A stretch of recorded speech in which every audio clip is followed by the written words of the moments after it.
नमस्कार दोस्तों, मैं हूँ आपका दोस्त संकेत और आज हम लोग बात करने वाले हैं। ये कुछ ऐसी एक सीरीज़ लाने वाला हूँ मैं जिसमें हम डेली एक कोई पोर्ट्रेट ले लेंगे और उसको ड्रॉ करेंगे फ्री हैंड। फ्री हैंड बोले तो फ्री हैंड मतलब कैसे फ्री हैंड ड्रॉ किया जाता है इस बारे में भी बात करेंगे और कितने परसेंट रिजल्ट्स मिलते हैं इस बारे में भी बात करेंगे। क्योंकि अगर आप ईमानदारी से फ्री हैंड ड्रॉ कर रहे हो तो 100% रिजल्ट्स नहीं मिलते, ये भी हमें पता है। तो यहाँ पे देखो एक सिंपल लाइन ड्रॉ की है, हॉरिजॉन्टल लाइन।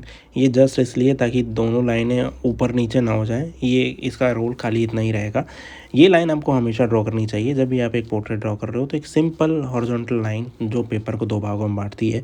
अब इसी लाइन के ऊपर दो आइज़ को ड्रॉ करना है। पहले राइट आई को ड्रॉ कर रहा हूँ विदाउट मेजरिंग इट, जस्ट रफली एक आइडिया। जो इमेज खुली हुई है वो भी कम साइज़ की खुली है और उससे बड़ा मैं यहाँ ड्रॉ करने वाला हूँ।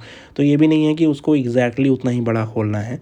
यहाँ पे एक एक काइंड ऑफ अ चैलेंज हम ले रहे हैं जिसमें हम कोई मेजरमेंट नहीं लेंगे और बस ऐसे ही ड्रॉ करने वाले हैं। देखते हैं कितने रिजल्ट्स मिलते हैं ईमानदारी से।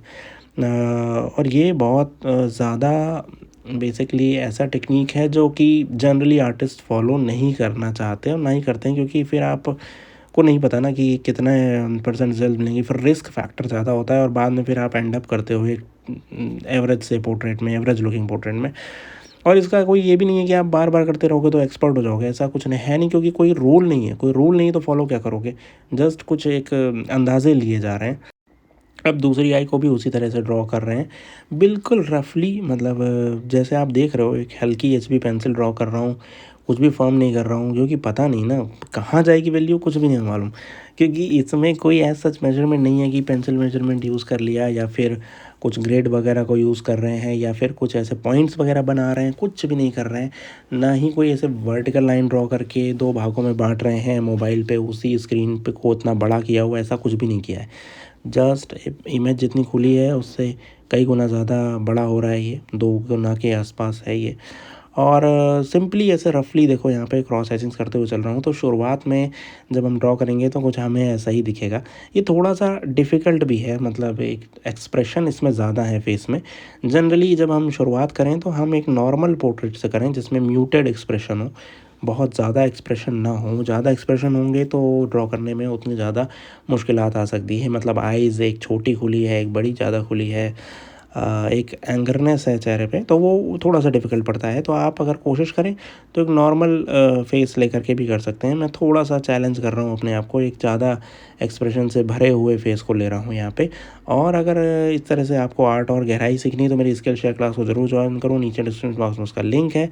एक बार ज़रूर ट्राई करके देखो, बहुत मज़ा आने वाला है आपको स्किल शेयर क्लास पे। अब यहाँ क्लास में वापस आ गया हूँ और एक डार्क पेंसिल यूज़ कर रहा हूँ जो कि है 4B और 6B पेंसिल्स हैं, और उस पर थोड़ा आइज़ वगैरह को ड्रॉ कर रहा हूँ, डार्क कर रहा हूँ। अभी मुझे नहीं पता कि ये वैल्यू सही है कि नहीं। अब क्या होगा ना, यहाँ पे जितनी डिस्टेंस पे मैंने आई को ड्रॉ कर दिया है, मुझे उसी पर्सपेक्टिव में नीचे भी ड्रॉ करना होगा फेस के अदर फीचर्स को, जैसे कि नोज़, लिप्स वगैरह। ये नहीं कर सकते आप कि जो कि इमेज खुली हुई है उसी के अकॉर्डिंगली आप ड्रॉ करोगे, तो ऐसा कुछ है नहीं। अब जितनी आइज़ जितनी डिस्टेंस पे ड्रॉ हो गई हैं, डिस्टॉर्टेड हैं जो भी हैं, इसी को लेके आगे बढ़ना है और इसी को करेक्ट करना है। बाद में हम शेडिंग से कुछ करेक्शन करने का ज़रूर कोशिश करेंगे ऑब्ज़र्व करके, लेकिन विदाउट मेजरिंग एनीथिंग, मतलब मेजर वगैरह नहीं करने की कोशिश करेंगे। इस चीज़ का बेसिक ध्यान रखेंगे। तो अभी एक आई को डार्क कर दिया है और डार्क करने के बाद देखो काफ़ी हद तक मिलने भी लगा है। जो मेन आई है वो आई अभी ठीक ठाक लग रही है, थोड़ा सा प्रोपोर्शनेट लग रही है। अगर ये सीरीज़ आप देख लेते हो ना, 10 मिनट के अंदर अंदर की डालूँगा हर वीडियो, तो आप फ्री हैंड ड्रॉ करने में काफ़ी चीज़ें समझ पाओगे। मतलब तरीक़ों को समझ पाओगे, कुछ आइडिया ले पाओगे। अब यहाँ पे जो एक बेसिक रूल होता है, आइज़ के सेंटर से सेंटर जो डिस्टेंस होती है, वही अगर आप नीचे ड्रॉप डाउन करोगे तो नोज़ का पॉइंट मिलेगा। इसमें उस इमेज से कुछ नहीं रेफरेंस लिया है, केवल एक थंब रूल है। आप अपनी आइज़ पे भी ड्रॉ ट्राई कर सकते हो अपने फेस पे, कि आइज़ से सेंटर डिस्टेंस को ऐसे ही ज़रा सा मेजर करो और देखो नीचे नोज़ की जो डेप्थ है उसी आई की सेंटर लाइन से वहीं पे मिल रही है कि नहीं, क्योंकि ल्यूमिस में भी ये चीज़ बताई जाती है। तो ये एक थंब रूल है जो आप कभी भी यूज़ कर सकते हो ये चीज़ें ड्रॉ करने के लिए। फिर फर्दर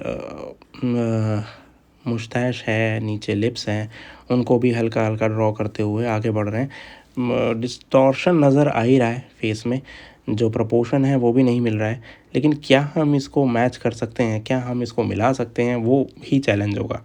अब जैसे जॉ लाइन वगैरह को ड्रॉ करना है, जहाँ से बियर्ड जा रहा है, वो भी एक रफ़ आइडिया ले रहे हैं विदाउट मेजरिंग, विदाउट एनीथिंग, बस एक ऑब्जर्व कर रहे हैं इमेज को और उसी को बस ड्रॉ कर लिया रफली।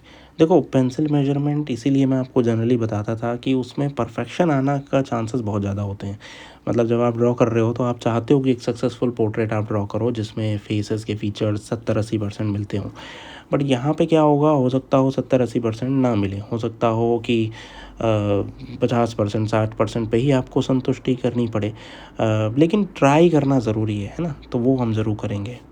चलो, तो अभी थोड़ा सा हेयर वेयर को और ड्रॉ किया है, रफली ड्रॉ किया है, उसमें भी कोई ऐसा मेजरमेंट नहीं है, बिल्कुल अभी रफ रख रहे हैं और कुछ क्रॉस हैचिंग्स करके वहाँ पे थोड़ा एक्सप्रेशन दिखा दे रहे हैं कि जो हमें चाहिए होंगे, जो हम वैल्यूज़ को ऐड करने में हमें मदद करेंगे आगे।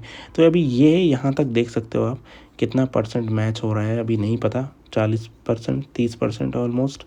अब इस पर थोड़ी शेडिंग ऐड करेंगे क्योंकि देखो जो भी पोर्ट्रेट है ना, सिंपली आउटलाइन उसका बेसिक फंडामेंटल नहीं है कि खाली आउटलाइन ड्रॉ कर दिया और वो मैच करनी चाहिए। जब आप फ्री हैंड ड्रॉ करते हो तो आपको पोर्ट्रेट को अंत तक लेके जाना होता है। यही आप समझने की कोशिश कीजिएगा कि किसने किस तरह से ड्रॉ किया है, वो समझने की कोशिश कीजिएगा, तो आपको ये चीज़ समझ में आएंगी। कुछ कुछ आइडिया लेते हुए चलो, थोड़ी मसल मेमोरी को एक्सटेंड करो कि आइज़ की वैल्यू को नीचे लेके आए वर्टिकल लाइन को, तो वहाँ पे क्या लिप्स का कॉर्नर मिल रहा है, वो सब भी आप देख सकते हो। जो जेनरिक वैल्यूज़ हैं वो आपके माइंड में होनी चाहिए, ये भी माइंड में होना चाहिए। ज़रूरी नहीं है कि आप पेंसिल से मेजर करते रहो उसको, फ्री हैंड समझने के लिए। और फिर वैल्यूज़ को और डार्क करो, वैल्यूज़ को और डार्क करो। ये थोड़ा सा मैं ये ज़रूर बोलूँगा कि ये आप बिल्कुल बिगनर हो तो इसको बिल्कुल अभी ट्राई मत करना। पहले थोड़ा सा आप दूसरे टेक्निक्स को यूज़ करो, पेंसिल मेजरिंग वगैरह को, और फिर आओ आप इस टेक्निक पे और फिर देखो कितने परसेंट रिज़ल्ट मिलते हैं, क्योंकि कितने परसेंट रिज़ल्ट मिलना ये बहुत इंपॉर्टेंट बात होती है। तो अभी यही काम कर रहे हैं, थोड़ा और डार्क कर रहे हैं वैल्यू को, थोड़ा और एनहांस कर रहे हैं वैल्यूज़ को। अब हम केवल शेडिंग को और ज़्यादा ऐड ऑन कर रहे हैं, वैल्यूज़ बढ़ा रहे हैं, मतलब ग्रे वैल्यूज़ बढ़ा रहे हैं, ताकि जब हम इसमें फर्दर स्मज वगैरह करें या शेडिंग को बढ़ाएं तो हमें एक वैल्यू नज़र आए। फिर हम थोड़ा बहुत सब्ट्रैक्शन भी यूज़ करेंगे ताकि हमें एग्जैक्ट वैल्यू नज़र आए। देखो जब हम शेडिंग ऐड करना शुरू कर रहे हैं तो वैल्यूज़ थोड़ी थोड़ी समझ में आने लगी हैं। अभी थोड़ा थोड़ा लगने लगा है कि हाँ ये रजनीकांत सर का ही पोर्ट्रेट है, ठीक है।